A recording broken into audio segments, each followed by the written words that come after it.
观众朋友，大家好，欢迎收看天津卫视大型情感节目《爱情保卫战》。有请今天嘉宾，有请，欢迎你们。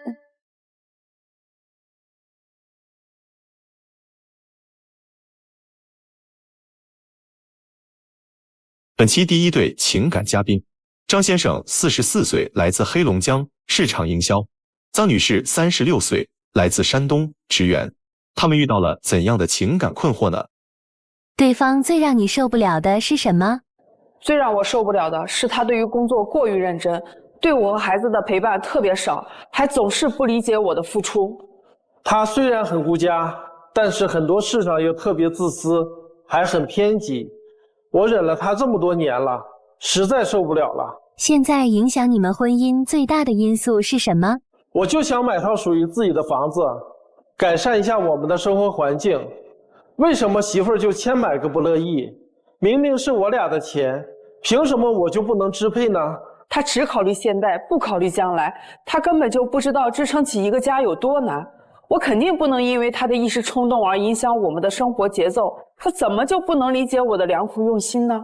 所以怎么这10几年夫妻了，这买不买房反而成了矛盾了呢？老师是这个样子的，结婚这10几年跟父母住了10年了，我一直住在媳妇家这边嘛，双方都独生子女，对孩子这边很看重嘛，就是我们一回自己家，他就感觉很空落落的。你说岳父岳母哈？对，完了我就考虑父母这边嘛，就是住在这边，再一个上班也比较方便。现在是6口人住在一块儿。2个孩子现在也是跟父母住一起，但是现在孩子晚上看电视看得很晚，因为老人特别溺爱嘛，第2天上学也没有精神，所以说现在我想买个房子，给孩子一个空间，最起码学习上也有个空间。你们不是3个孩子吗？怎么2个和你们住？老大住校了，老大大。那现在房子住得下吗？还可以吧，现在目前的话是我们2个住在一屋，然后孩子跟父母住在一屋。哟，那其实有点挤啊。有7口人多少平方米啊？90吧。哎呦，有点挤哈。有点挤哦。孩子男孩儿女孩儿啊？3个都是男孩。所以你们现在矛盾集中点是买不买自己的房子？是的，也考虑了好多年了要买房，所以说今年看这个房子也比较合适，一个小套餐。正好孩子一个房间，父母一个房间，我俩一个房间，这样住起来还要好一点嘛。因为平房屋洗澡和卫生间都在外边，对，都在外面，洗澡也特别的不方便。就我感觉，老人、孩子还有我们都需要一个居住的改善。这个改善居住条件可能是每一个家庭都有这样的想法。对呀。妻子是为啥不愿意呢？我是觉得我们目前的居住环境来说，对于孩子上学放学这一块，还有就是老人他一直住在这个村庄里嘛，他的就老人的小伙伴他们在一块有话题，然后他在这个地方的这种生活习性什么的都已经定性了，所以说我不想急于买个新房，而且他是想贷款，那势必会降低我们的生活质量。贷多少？贷个40来万左右。你要分10年的话，这就得将近5000块钱呢。就5000块钱，先生对你是压力吗？也算是大头了吧，肯定在生活上要节俭一些。我非常不同意，我就是觉得你这样的话，不只是削减了咱的生活质量，基本上就可以说是我的下半辈子就搭上了。我觉得目前的生活质量就非常的好。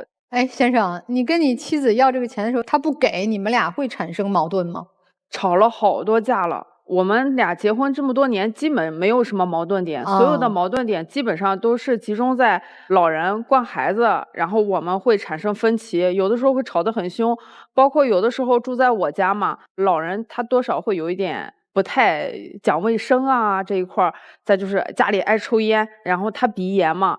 鼻炎一犯了之后就特别难受，然后老人一在家抽烟，他心情也不好，也烦躁，为此我们也吵过很多，就是日积月累的一些小事情，但是到了今年，我们俩都到了这个年纪了，他可能一下就产生了这种就必须得买个房这种想法，就怎么劝也不好使了。你老公是不是其实属于那种脾气还是挺好的人？因为他在我们家生活了10多年，然后跟我爸爸和我妈妈感情也非常好。他跟我爸说实话没红过脸，就为这些事儿就光跟我红脸了，这不容易哦。对，挺好的。岳母对他好吗？好。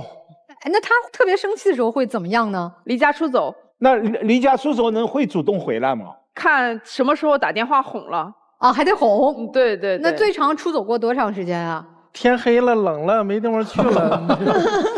因为我们现在住在村里边，老人之间吧，他有固定的这种玩的这种小圈子。然后前段时间也是发生了一个事儿，希望他打消买房这个念头。就是我的爸爸跟他的同学上午还在家里边哈水，然后下午可能他同学就急症走了，走了之后可能老人心里边就发生变化了，就觉得这个世事无常。然后回家自己在家里憋了好几天，也不跟我们说话，问他怎么也不吱声。然后我就跟他说了，我说咱是不是应该注意一下老人的心理健康，而不是说咱去买一套房子，然后强制老人过去跟我们一块住。他对这片土地是有眷恋的，他不想离开这儿。我们可以把我们现有的房子重新装一下，也能满足你现在的这些要求。咱俩的话，这个空间的话也能稍微扩大一点。我身边朋友啊，同事装修没10几20万根本下不来。我们村也说要拆迁嘛。如果说比如说我们花个10几万把这房子装起来，浪费了。如果说今年装明年拆，这个钱不就打水漂了吗？我就说有那钱的话，你还不是交首付买房子？10几万是可以交个首付的是吧？得30万左右吧，交首付。那还是里里外外差不少哈。如果说我们把所有的积蓄都用来付首付了，我们一定要还房贷的，那么我们的生活质量怎么办呢？你有没有考虑过？现在这个家里收入啊，各方面开销啊，怎么样啊？还可以，因为目前的话，爸妈都退休了。退休了之后，他们有部分积蓄可以自己照顾自己。再就是2个孩子，小的话是一个10岁，然后一个7岁，有的还小着呢。小是小啊，现在小的上1年级已经120斤了。那得减减吧。所以说跟老人住在一块儿，他晚上90点钟喊饿，我爸他也疼孩子。就给他剥个7、8个、6、7个鸡蛋饼，就吃完就睡觉。所以说我从健康上，还是说我爸抽烟这个方面上，我都感觉要有单独的空间。那你们现在比如说除了大家上班呀，有共同的比如陪孩子出去玩啊，照顾老人啊，就是有没有精力再去做这些家庭的建设？他做的少一些，就像前段时间订了温泉票了，然后我们一块约着去洗温泉，然后他上午就接着公司的电话说要回去有点事情，然后就走了。我自己一个人带着孩子洗温泉去，结果现在孩子身高也卡住了，没办法，我只能拜托工作人员给带进去。那有什么办法啊？公司有事情啊。你还说起工作来，上回他们亲子游，本来你都答应的好好的，都是爸爸妈妈陪着去。结果呢，你一个兼职，然后又说冲突又走了，孩子回来给你分享这个亲子游开心的事情，你还冲他们发脾气。我也不想冲他们发火，但是有的时候工作压力也大。所以你看，你妻子的意思就是说，现在我们没有房贷，你都因为赚钱呀，工作压力挺大的，又误了孩子泡温泉，又误了学校组织的亲子游，你要再背上这个经济压力，可能就更顾不上家了。是这个意思吧，妻子？是的，是的。你们现在家里的开销大概1个月多少啊？现在就没房贷的情况下，1个月正常的话也就5000左右吧。那也不算少啊，如果再背上，那就1个月1万块钱负担。对的，对的。挣得回来不？就像他说的，就是剩不下啥。那就确实有压力呗。是。咱抛开这些，你老公你觉得对你好吗？或者感情上你认可吗？他对我是很好的，从结婚到现在吧，基本上没有因为我们2个人的事情吵过架。因为我比他小一点儿，哎呦，小8岁呢。对，他在包容我的小情绪啊，包括我有一时候无理取闹啊这一块上，他是非常能了解我的。其实他也很宠你，很爱你的。对的。但是就是在孩子教育这一块上，或者是陪伴这一块上，他对我要求要更多一些。然后他把自己定性为我就得挣钱，我就得往前走。但是我还是觉得也得注意健康，还得兼容着我们父母孩子这一块儿。孩子有的时候肯定会犯错误，但是我稍微管得严厉一点，我爸就不乐意。所以说跟父母住在一起会是有这样的问题。那你即使换了房也是要住在一起，我听你还是要把这个岳父岳母带在身边的是吧？是带在身边，但是我感觉住在我房子我说话有底气。哎，您的父母呢？我爸自己住在城阳区，我母亲过世的早，有个阿姨，所以说我不想去打扰他们。这母亲是能问一下吗？什么时候过世的呀？8年了吧。之前我们俩就是刚结婚那一段时间嘛，我那时候也是可能有时候上班的时候心情不太好，然后我婆婆住了 ICU， 住 ICU 之后，她就希望我去陪床去，然后我那一天我就心情就不好，然后我就说我不去，结果就是可能错过了，然后老人就走了。走了之后，他可能因为这件事情埋怨了我一下。我们今天在这儿把这个事情说开了。然后以后也不要因为这个事情就是会有隔阂什么的。女士说希望把这个事儿说开哈，但是刚才我觉得你没说开，你只是说了一下事情的过程，你并没有表示惋惜啊，或者是自己没做好啊。我觉得你没有解开这个疙瘩。我就感觉他有点自私。老母亲走之前，作为儿媳妇的，她陪过床吗？没有，她就打电话让我去，我不去。你当时为什么不去陪床？就是我那个时候就是心里边有恐惧，就是我没有见过这种场面，我不想去。你作为儿媳妇，你一天都不去陪床，那确实，我要是这个他们婆家的人，我也觉得不舒服。就是有的时候他不会考虑那么多，所以说我就想让他考虑的稍微全面一些，比如说跟我这次说要买房一样。为了这个家，我去付出这么多年。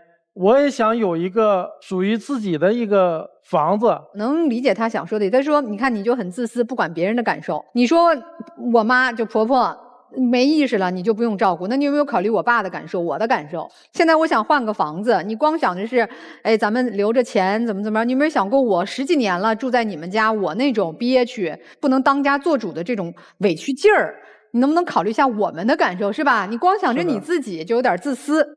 平时在家里头，你老公跟你谈心吗？他最近忙，前段时间也忙，然后可能我们就是早晨起来一起吃个早饭，然后各自上班去了，然后有时候晚上回来之后他就睡觉了。您丈夫的习惯就是碰到问题，你就是自己沉默，对吧？想沟通，但是现在来讲，家庭沟通多了，导火索就多了。哎，你们当初这个结婚好像是挺快就结合在一起了，是吗？是的，是的，2个月。哎呦，那当初都是特别看好对方是吗？对的。哎，其实听起来啊，你丈夫真的是挺包容你的，就挺宠着你的。你想回家，我就跟你回；你想跟你父母住，我就放下我父母。是。包括其实你们也没有提到，前期其实跟编导有沟通过，编导也跟我说了一声。其实这些年妻子还是很。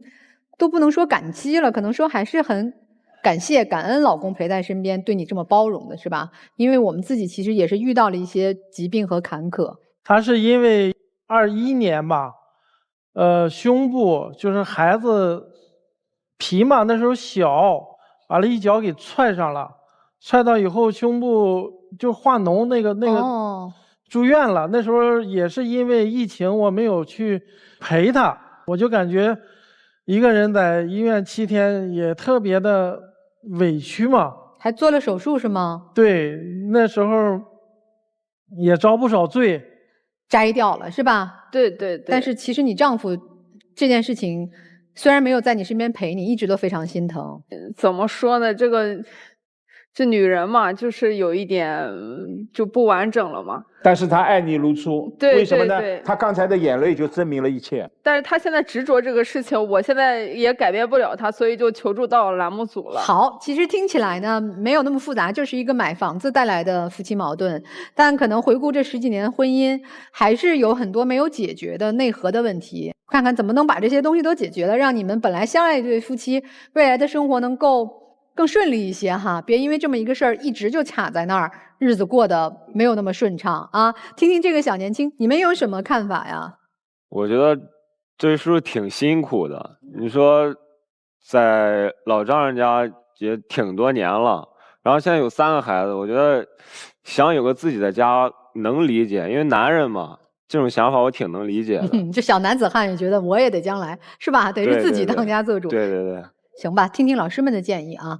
你们2个人虽然有矛盾，也陷入了僵局，但是刚才你们2个人透出的相互的这个恩爱，真的让我温暖到了。你们2个人之间有信任，但有没有发现，夫妻之间互不理解对方的爱？丈夫的性格往往碰到事情就是沉默。如果说家里产生矛盾，我们就是用沉默以待，婚姻关系会出现问题的，因为对方更加的理解不了。但是你们今天这个僵局，我看得很明白，双方都想去破这个僵局，这个僵局就破得了。前提是相互能够理解对方的爱。妻子为什么不愿意买房？你理解的是买房我们的生活品质就下降，他的理解是买房生活品质就提高。当然对他也是一种倒逼，他更加努力的勤奋的去赚钱。但妻子想的，如果这样的话会把丈夫累垮，甚至家里出现危机，我指的是经济危机。但是这2者之间难道就不可磨合吗？如果是宅基地，那通过申请我们重建也花不了多少钱，平房改楼房，但是呢又面临着可能拆迁，所以他想到的那就是到城里买房，带着岳父岳母一起去改善生活条件和品质，出发点都是好的。恕我直言，如果让我作为一个旁人帮你们做选择，我支持丈夫。他的这一个想法有依据，有基础，有温度，有幸福。这件事情一定要说开，不要再沉默了，不要再僵持了，否则真的会损伤到你们的夫妻感情。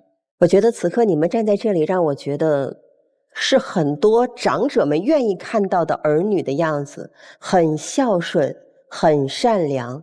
遇见代际冲突的时候，你们选择的都是隐忍。我觉得这是做父母的荣耀，把自己的孩子培养成了这样一个正直且质朴的人。但是这些其实很多层面上都是社会层面对你们的需求，但人有本能啊。我觉得妻子在面对并不是感情特别深厚的婆婆，你要让她进行临终关怀的时候，她是害怕的，是这样吗？那你能理解丈夫之所以在这样一个大家庭当中，面对代际冲突，老人和孩子之间那种溺爱也好呀，孩子被纵容也好，他是很想发表一下作为父亲的那种权威和指令的，但是他没有冲突。你能理解他现在特别想要一个房子，他想要的只是自由，这也是本能。所以我们不能总用条条框框去要求对方你应该成为什么样，尊重本能才是最亲密关系当中我们应该看到彼此的东西。再有一个层面，我觉得从孩子教育的角度来看，其实如果真的从对待孩子的成长有益的角度，是应该和父母分开住的，就跟父母在一起，而不是老人越界再去管孩子，介入到对孩子的教育里，这对你孩子未来的成长都是要考虑进来的。我能理解他为什么那么执着于买房，因为房子这个事儿有很多错综复杂的情感在里边。但是以你们现在的生活能力，量力而行，去过想过的生活。既然现在我们要倾其所有去买个房，还不能达成我们的目标，那么我们不如拿出一部分钱，先去租2套房，哪怕是楼上楼下或者对门。另外，我说租一个房对于你们来说也是一个适应，是不是真的很多事情就要一步到位？一步到位之后，会不会让自己没有回头路可走？如果真的没有回头路可走了，你们的矛盾就升级了。但是但凡如果有回头路可走的话，你们还可以回到你们喜欢且熟悉的生活里。你老公是真的宠你啊！你看你笑的就是跟花儿一样，你能今天像花儿一样，真的是老公太宠你了。你看他因为宠你爱你，说行吧，我媳妇儿离不开他爸妈，他爸妈也离不开外孙儿啊，那我就都听你的。你别笑，我跟你说，他对你的宠爱其实我觉得有点过了。我跟你是买不买房，是翻修老宅子还是买新房，根本不是你家重大的事儿，不是。核心是他也40多岁了，他10几年宠着你们，宠着孩子，宠着你父母，他真想歇口气儿啊！他真想也有人真的关心一下他，尊重一下他，体谅一下他，你懂吗？他要的不是这个房子，他要的是你对他的一份关心和呵护。买不买房，你们慢慢商量。但是他要的这个东西，你必须心里知道。这么多年，你是忙着团团转自己的孩子、自己的父母，你可能很少心思都花在他身上。你觉得他比你大，你觉得他主外，是吧？你觉得他是个好男人，你不用考虑他的感受，因为他能够在外边遮风挡雨。但他不需要关怀吗？你给了他足够的关怀，给了他足够的呵护，给了他足够的温暖，他就跟你全家挤在一个屋檐下，他都不会二话。先生，我说的对吗？感谢老师。再说一下你那个婆婆的事儿啊，我觉得你做的就是不对，原因是你不考虑她的感受，你就再恐惧那是她的亲生母亲，你是恃宠而骄，所以这个坎儿要怎么过去呢？就从你树立起，你也长大了，你不是一个被她呵护的小姑娘了，我是支撑她人生的另一半重要的支柱，就一切都好了。你要再成长一步，日子是商量着来的，彼此支撑才是一个好的家庭。在我这儿啊，我是看到了你们2个人都是希望家庭变好，生活变好，但是随之而来的是2个人对于生活品质提高的理解的不同，在意的点是不一样的。比如对于买房子这件事情，可能妻子想到更多的是，那我可能这件事情会影响到我的比如说基础的生活和安全感。但是这个时候呢，老公为什么坚持想买？他可能更多的有他比如说精神方面的需求，他希望一天忙完累了回到家能有一个让自己全然放松的这样一个地点，2个人的需求错位了。我们知道了他的需求是精神放松，房子是一种形式啊，无论是解决房子还是想着对他多好一点，让他能够更放松一些，你可以自己去想办法。现在认真记好2句话，就是未被满足的需求总有一天会爆发。第2句是情绪一旦产生，一定会找到宣泄口，这个后面可能会影响到夫妻关系或者孩子的教育，甚至可能长此以往对父母的态度也可能会受到影响。所以其实为什么他在坚持房子的这个需求，其实更多的他想在你身上看到的是你多去考虑他的感受。父亲抽烟对身体好吗？不好，早晨起来你管吗？也管，吵过。结果呢？结果就是我给他发了200块钱红包。也没有按你的意思去做嘛。就是吵完之后还得哄他，哄他就给他发200块钱红包，还得亏钱。这个家是你父母的，你们住在别人家里，所以都得听别人的。对。第2个问题，刚才婆婆的那件事情遗憾吧？遗憾。如果此时我们倒退时间，你不会这么选择，对不对？对。为什么？就是回想起这件事情来，还是会很后悔。你觉得自己当时那个决定做错了，就不尽责。你不想让同样的事情再次重演吧？你的老公在44岁，好像有那么2件事情，2个大的心愿，一个希望你去陪婆婆，没有去，有了一个无法挽回的遗憾；另外一个就是现在一定要买房，不满足，你有一天你一定会为自己这个决定后悔的，因为现在你美其言之说这是我们的家，其实不然，这是你父母家。我们搬出去并不是要抛弃父母，而是做一个成人的选择。我们要有自己的家，我们要筑自己的巢。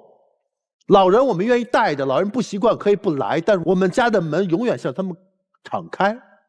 我认为一定要搬出来，一定要有自己的家。这不仅是能满足你老公的第2个心愿，更是你成长的一个开始。听懂了。当然，至于是不是买这个房子，是不是一定要这么贵的房子，这是你们俩商量着办。但是走出别人的家门，才是真正开始自己家的第一步。赶紧吧，不要再拖了，因为这件事情就是在影响着你们的感情，而且影响了很多年。你的老公是有心结的，这个心结就用搬家来搬走吧。就是说你是个孩子嘛，其实是你离不开父母，离不开父母的家，这对你的小家庭是很有影响的，你要思考一下啊，好吧？啊，我们请2组嘉宾来交换位置。本期第2对情感嘉宾，小李24岁，来自山东，自由职业；小洛23岁，来自黑龙江，自由职业。他们遇到了怎样的感情问题呢？感情中最大的问题，他现在就是在骑驴找马，心思根本就没在我这儿。我感觉我不是找了个男朋友，是找了个爹。你们有结婚的打算吗？有啊，但他总是故意拿各种条件劝退我。结不了一点，彩礼谈不拢，定居也成问题，这怎么结？希望对方做出的改变。别老冷暴力，动不动就提分手，有什么事就不能好好沟通吗？少说多做，把这说教的毛病改了，别这么双标。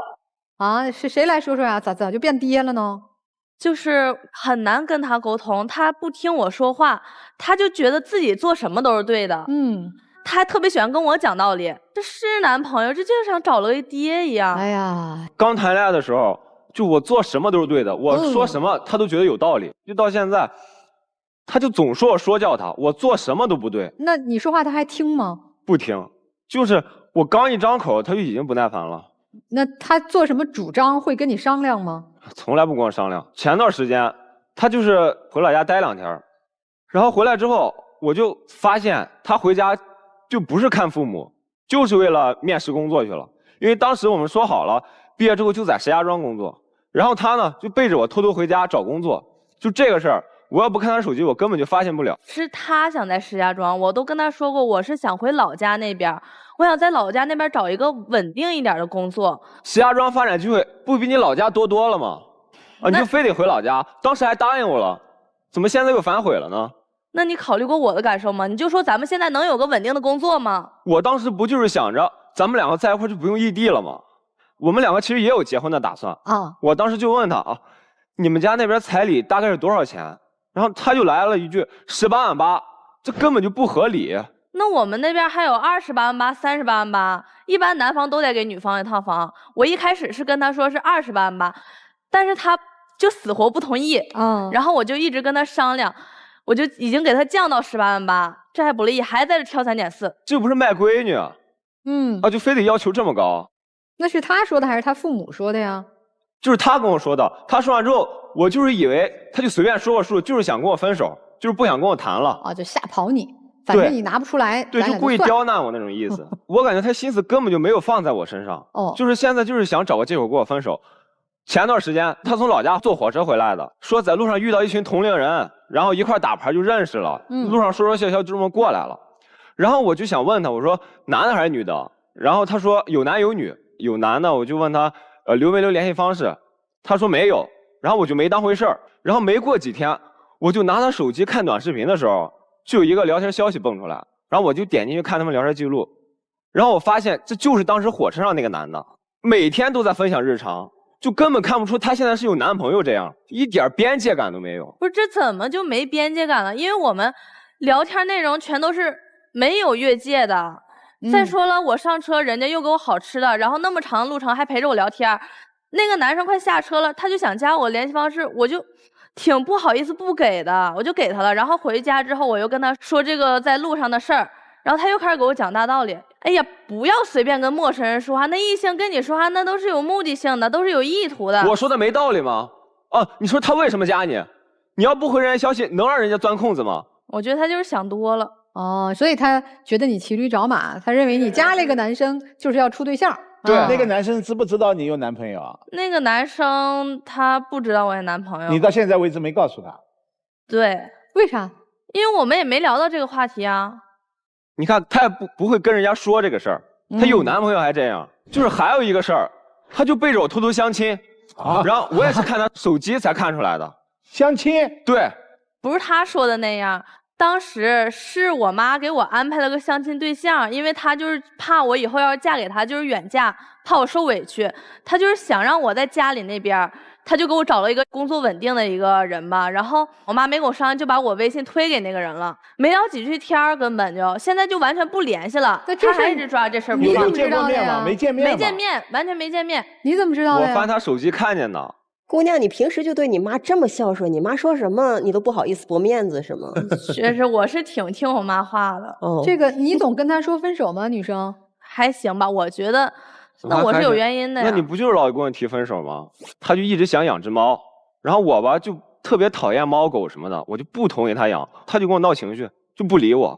没办法，我就只能先答应着。但是我要跟她说好了，我说就哪怕以后咱们养猫了。就是你得管着点它，不能让它上床，不能让它在屋里到处乱跑。他答应的挺好，养了之后，就刚开始那几天还好，他管着猫，就是给它铲屎什么的，不让它上床。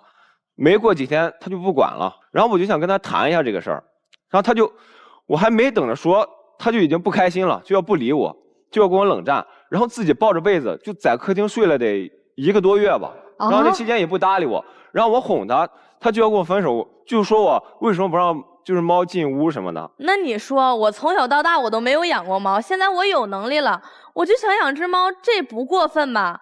然后我跟他说这个事儿，他又给我上大道理说，哎，那人猫在一起容易得病，还给我看一些短视频吓唬我。那猫本身就不干净吗？还有什么情况下他会跟你说分手？就是之前我跟我朋友出去旅游，他也在那儿，然后我们晚上就喝了点酒，喝酒之后他就特别亢奋，张牙舞爪，大呼小叫的。然后我就劝了他一句，我说你小点声，公共场合咱注意点素质。没等我把话说完，就摔桌子就走人了。然后我朋友们就懵了，就当时气氛就特别尴尬。然后我觉得很下我面子，我就没追出去。但我后面一想，我觉得出来玩就别闹得这么不开心。然后我给他打包了吃的喝的，然后我回酒店就哄他，就不搭理我，就给我冷暴力。然后第二天我朋友就跟我说请我俩吃个饭，让他开开心心的，然后我就哄他，死活不去，就是要跟我闹矛盾，就是要跟我闹别扭，一点面子都不给人。他这就是把他的想法强加在我身上了吗？这不是？那你说我说的有错吗？你说在外边就不能自己注意点素质吗？谁家女孩子像你这样似的？哎呀，现在当爹都不敢说，谁家女孩子像你这样的啊？当爹的都不敢这么说啊，就是一点小事就要找我茬。平常你说在家的时候吧，就家务这个事儿。他都能跟我吵起来，我刚吃完饭就有点犯懒，我就想着打会儿游戏消消神儿，我玩会儿再去刷。游戏刚打到一半，我就听见外边叮咣的摔碗的声音，然后他紧接着来一句什么不想刷就换新的，然后我就赶紧跑出去，我就跟他解释，我就哄他，结果他又不搭理我，又冷暴力，就一直是这样。你说刷碗就几分钟的事儿，就不能先刷完碗再干别的吗？他每次吃完饭必须先上个厕所，然后就坐沙发上打游戏。他平常教育我都一套一套的，那垃圾赶紧丢，不要吃剩菜剩饭。怎么到他这儿自己就成空话了？我又不是不刷，他就一点都不能理解我，我就是玩会儿。我理解不了一点。就之前也是在餐厅的时候，正吃饭呢，就非要查我手机，我就不想给他看，我觉得两个人之间连最基本的信任都没有嘛。然后不给他看吧，他又闹脾气。我看那情况不对，我就把手机给他了。给他之后，他翻老半天，就看见我跟就是我高中同学，但是是个异性。他说啊，我跟人聊天就不正经，大半夜的，就是在餐厅又是大庭广众之下摔桌子又走了，一点面子都不给我。那你说他值得我信任吗？谁家好人大半夜给他发情感问题？啥时候聊的天啊？很长时间了，大几个月之前了得。但他说你聊的是情感问题，情感问题是什么问题啊？就是那个女生大半夜就是跟他发一些爱情上、感情上的一些问题。就那些问题怎么了呢？又不是说什么越界，又不是我俩之间的情感问题。哎，啊，我和异性加微信就不行，他和异性半夜聊感情问题就可以。那你说他这人双不双标吧？双标。就现在有很多事情我都不喜欢跟他在一起去做。以前我们还一起去健身，但是他，比如说我今天想练个腿吧，然后我就想做那个直腿硬拉，然后他就不行，他就非得拉着我起来，说赶紧去那个跑步机上跑30分钟热个身。一会儿说，哎，你这个动作做的又不标准了，哎，你这个片加太重了，就比那教练还操心。男生，你有没有发现啊？整场从开头到现在，刚才你女朋友是说的最长的一段话，之前都是你说，她基本上就就应不了几句。其实你女朋友真不是，女孩曾经也很活泼。来，我们一起看一下视频。Rock and roll。哦，哎呀妈呀！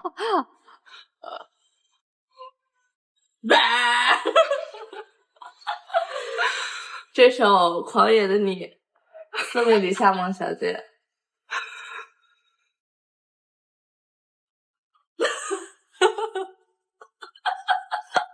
这是你吗，姑娘？是你吗？你看狂野，真是这么奔放。我以前跟我朋友在一起，我玩的比谁都欢，就是特别爱跟他们说话。但是我现在跟他在一起之后，我感觉我都要自闭了，我话越来越少，我就真的不想多说一句话。我们也看出来了，特别累跟他在一起。你说男生，你到底干了点啥，让一个活泼外向奔放的女孩变成话都不想多说几句？我觉得我说的都是挺有道理的话，就像刚才健身似的。你说当时是你让我指导你的吧，然后你又说我说教你，那你说他指导个1、2句话不就完事儿了？一直在你耳边嗡嗡嗡，跟蚊子似的，多招人烦呢。比如说我骑个电动车吧，他坐我后面。从我刚坐在那个位置上就开始说个没完，一会儿我要拐弯说，哎，赶紧按喇叭；一会儿我要到路口说，哎，赶紧看看周围，就哎呀妈，这都是安全常识啊！我觉得我就是为了他安全着想，我就多说了几句，他就觉得我唠叨。唠叨算了，他唠的时候他还大惊小怪，就比如说我要左拐了，他非得在那喊，哎呀，看车，给我吓一跳，那是不是容易出车祸啊？那我不都是还为你的安全着想吗？哦，等到真出什么事儿，那不就什么都晚了吗？他特别爱急。有一次我们是在那个交易平台上卖个闲置，送货上门嘛，那个位置特别难找，我就一直拿手机联系那个买家，我就一直看那个地址，他在旁边一直催我，哎，说快点，马上到时间了，能不能快点？然后当时我心里也被他催急了，不小心给他一个错误的地址，然后他立马急了。他这么大人了，干事一点都不仔细。你要说这次送错东西了，没事儿，咱发现了哦，在平常不一定惹下什么大祸呢。能惹下啥大祸呀？多大祸呀？这时间成本也是成本啊。哎，姑娘，你承认像他说的那样，你总爱乱发脾气吗？我感觉我都是被他逼的。确实也爱发脾气。那你发脾气发的比较严重的时候会怎么样呢？就是摔东西吧，我可能会掐他几下，就是打一打他。打一打，而且你说他掐就掐吧，我就挡了几下，就不小心就胳膊肘就碰到他了，我都没使劲儿，就又掉脸子，那又不搭理我。男生的力气跟女生的力气能一样吗？你说最可气，他打到我脸上了，那女生脸有多金贵，你自己不知道吗？我就觉得就这么点小事儿，他就要跟我冷战，要跟我分手。女生，你除了他这些说教啊，其他他对你好吗？就我俩在一起都3年了。他就是一个像样的情人节都没有跟我过过。我不爱过这种节日，我觉得这全是就是消费陷阱。那你们节日的时候，你们都干啥去了呢？我还得求着他跟我一起过，我就得跟他说，我说我今天想过个情人节，让他陪着我，我就想跟他出去吃个好的，咱们看电影也行。他就给我点个破外卖来敷衍我。不是点外卖不也是你爱吃的吗？给我点完外卖就自己在这打游戏了。还有就是我们过520。也是我求着他，让他陪我过一下，然后我是好说歹说，他同意了。结果他朋友来找他了，他就直接给我变卦了，跟他朋友一起出去了。就那是我很久没见的一个发小，然后人家好不容易有时间了，就约着我聚聚。你说我能拒绝吗？我觉得他没法沟通，就最近一直找我茬，就要跟我闹分手的那种意思。那你要来是挽回？对，我想挽回他，我觉得我对他已经够好了。就是我觉得他打着灯笼都找不到像我这样的男人嘛。哎呀，那姑娘，你的诉求呢？其实我们在一起也是有感情，但是我真是实在受不了他那样了。我也是想，请求各位老师能说一说他，让他改掉这种臭毛病。就改不了，那你就分手吗？我觉得他如果还这么执迷不悟，那我就只能跟他分手。哎，两位年长一些哈。你觉得这小情侣他们该何去何从啊？如果选择结婚的话，我只能说，年轻人嘛，都是相互的，有爱、有度、有包容，走的会更长久。我想跟弟弟妹妹们说，就是2个人想长久的走下去，要多去了解对方，多去包容对方。包括想跟弟弟说，其实这个妹妹想要这个彩礼啊，她只是想要你一个态度，而不是具体的一个金额。所以说这个事情还是得你们两个商量。所以了解和包容很重要。对，那你了解了你老公的需求了吗？了解了。能包容吗？再商量商量，是不是？反正你俩有爱，这个是最重要的哈，其他的好说，也不太好说。我觉得家家一本难念的经，行吧？啊，这个我们听听老师们念经吧。我们听听。对，就是念经。确实，男生说打着灯笼也找不到你这样的好男人，但残酷的现实是，这位女生面对你这样的好男人，他灭了灯笼，你随时随地都会反反复复把你自己的观点、认知强加给别人。你说他冷暴力，你难道没有感知他热不起来吗？对你热不起来。所以男生有3个词我给你选：敏感、自卑、无力。你选哪个？无力吧。对，但同时内心其实也有自卑，因为他现在真的无力让你回到刚才视频当中我们看到的那个快乐的狂野的女生。他现在在这个场合连反驳你的激情都没有了，再接下来他和你争吵的热情都没有了，那这段恋情、这段婚姻就毁了。你们已经到这个边缘了。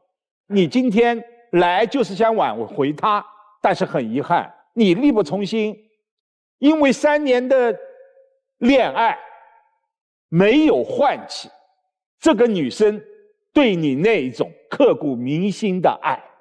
所以其实我其实挺想问问姑娘的，假设她现在的这些表现，你跟你爸爸说了，你爸会是一个什么态度？我觉得我爸会觉得他挺好的。为什么？跟我爸爸性格差不多，就爱管着呀，他就放心。我为什么会这么问啊？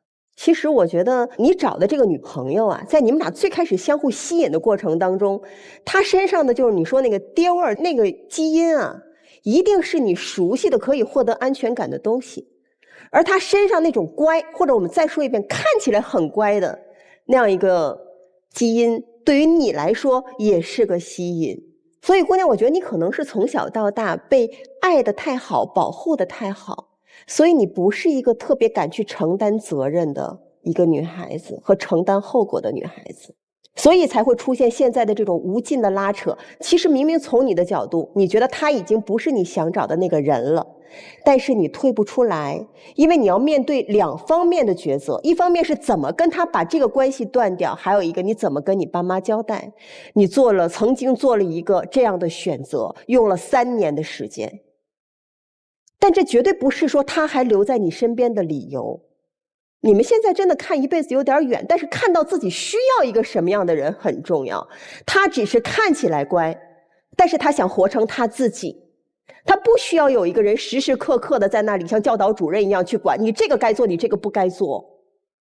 他在一段关系当中，他要找到的是平等，是尊重，而不是对待你连一点热情都没有。现在这个时候，你说你还认为他打着灯笼找不到比你更好的人吗？我觉得这个话也就你能说得出来。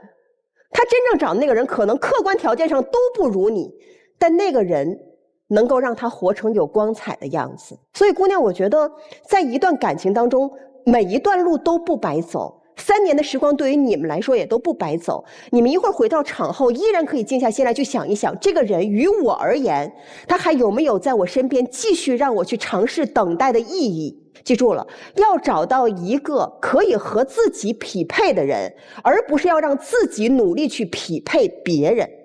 更好的男孩哪儿都有，更好的女生也哪儿都有。但是姑娘，就你说当着大家面是摔桌子，说回家找工作不告诉男朋友，说相亲，说路上加一个陌生男孩的微信，每天早安晚安，但你的对象不走，虽然对你有说教，但都拖着，这样的男朋友肯定是没有了。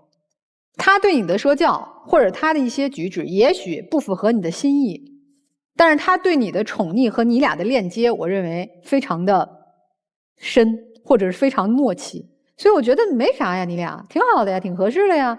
你愿意闹，他愿意不离开，然后各自并不舒服，但是就是这么牢牢的绑在一起，因为你们都很熟悉这种感受，而且不愿意改变，而且沉溺其中。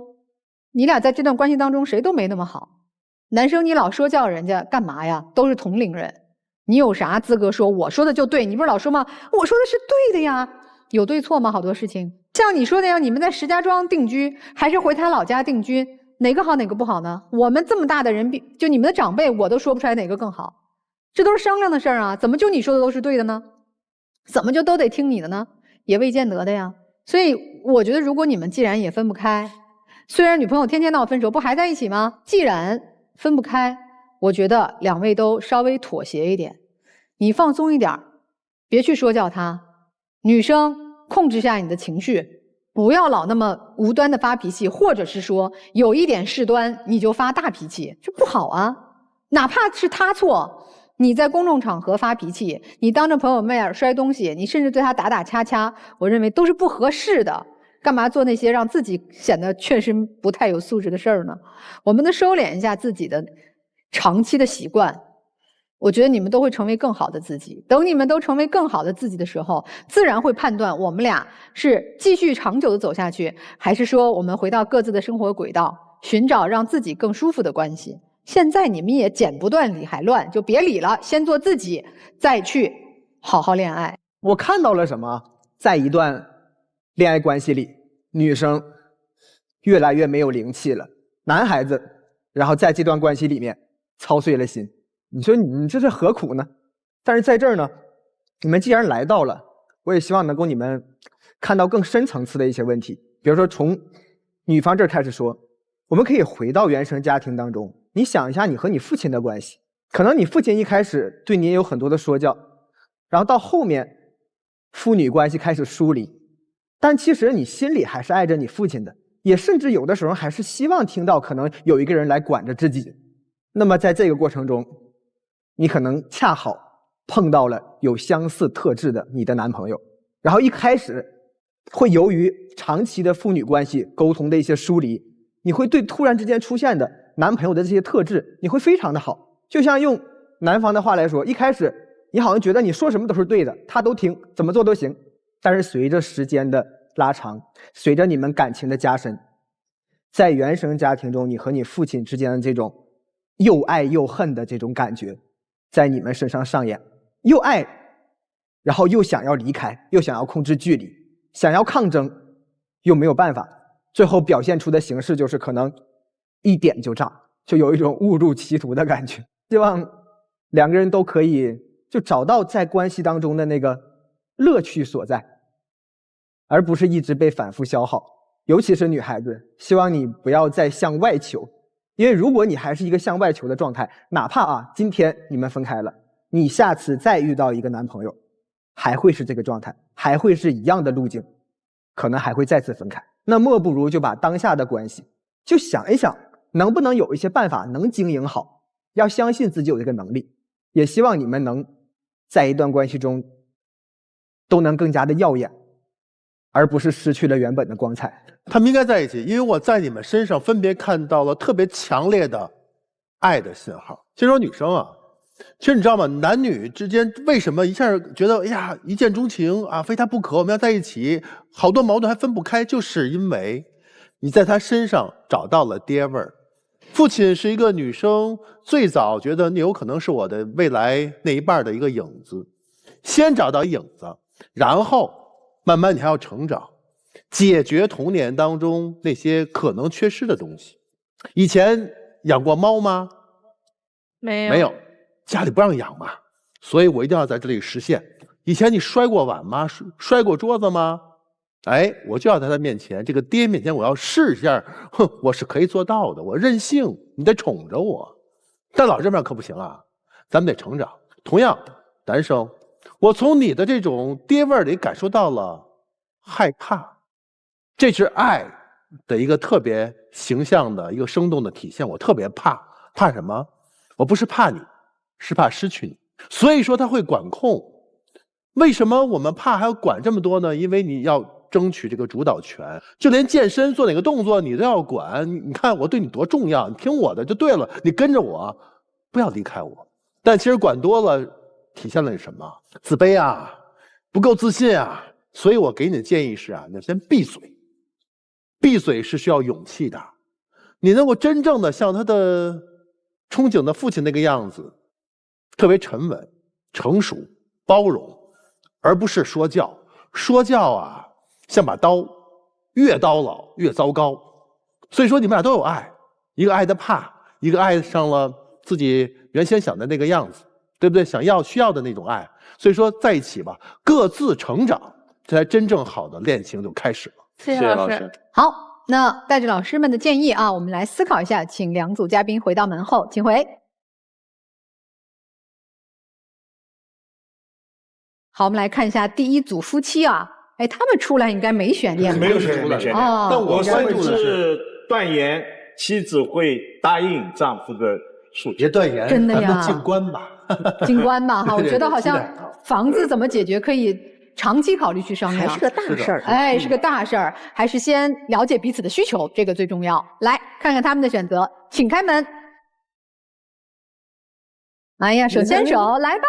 来，是叫携手一生哈。他们还真是恩爱夫妻啊！恩爱夫妻。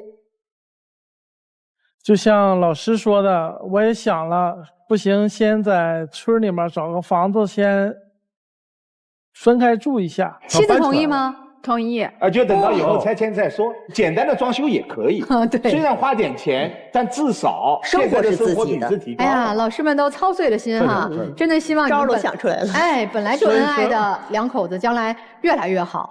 美好发生，怎能不看？让我们一起进入中国广电真情时刻。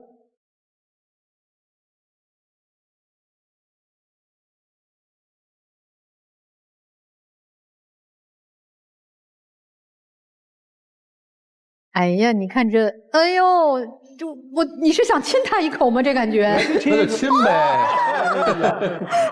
你有没有看到他们两个人凝望的这种眼神啊？四目相对哈，这是真的爱。希望你们越来越好。妻子，这是喜悦的眼泪啊，是彼此理解的泪水哈。希望你们越过越好。再见。感谢老师。哎呦，真好，真好。就爱一辈子啊。好，谢了。好，来看一下我们这对情侣的选择，请开门。这女生不会出来也是拉手走了。啊？不会了呀！哇，这个女生就是来分手的呀，她连吵架的激情都没有了，怎么有激情走出来呢？所以我还真的觉得，爱情其实是首先真的要爱好自己，让自己变得很好，先看懂自己。哎。然后先做好自己，再去谈一场恋爱，好吧？希望所有相爱的人都能终成眷属。感谢老师们的分享，我们下次节目再会。